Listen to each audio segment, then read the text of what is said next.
اس لیے لو جہاد کرنے والوں کو لو جہاد جیسا اتر دو.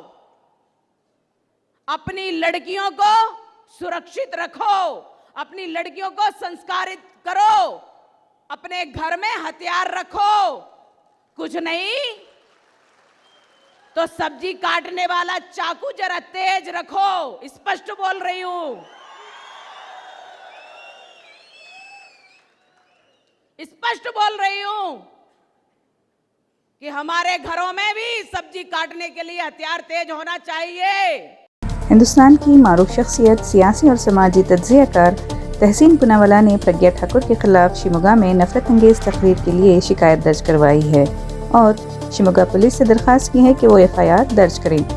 رپورٹس کے مطابق مدھیہ پردیش کانگریس نے بھی مطالبہ کیا ہے کہ بھارتیہ جنتا پارٹی کی لوک سبھا رکن پرگیا سنگھ ٹھاکر پر غداری کا مقدمہ درج کیا جائے کیونکہ انہوں نے عوام کو ہتھیار گھر میں رکھنے کی خطرناک صلاح دی ہے. ٹھاکر نے لوگوں کو تشدد کے لیے اکسایا ہے جبکہ ان کی پارٹی نے اس بیان کا دفاع کرتے ہوئے کہا کہ یہ خواتین کے دفاع کے لیے ہے. شیموگا میں ہندو جاگرنا ویدی کے ساؤتھ ریجن کے سالانہ کنونشن سے خطاب کرتے ہوئے ٹھاکر نے کہا کہ سنیاسی کہتے ہیں کہ بھگوان کی بنائی ہوئی اس دنیا میں تمام ظالموں اور گنہگاروں کو ختم کرو. اگر ایسا نہیں ہوا تو محبت کی صحیح تعریف باقی نہیں رہے گی. لہٰذا لو جہاد میں شامل افراد کو بھی اسی طرح جواب دیں.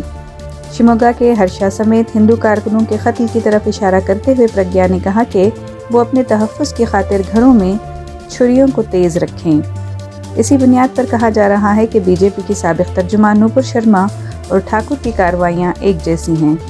ٹھاکر 2008 کے مالیگاؤں دھماکے کیس میں ملزم ہیں جبکہ ایک مسجد کے قریب موٹر سائیکل میں نصب بم پھٹنے سے 6 افراد ہلاک اور 100 سے زائد زخمی ہو گئے تھے.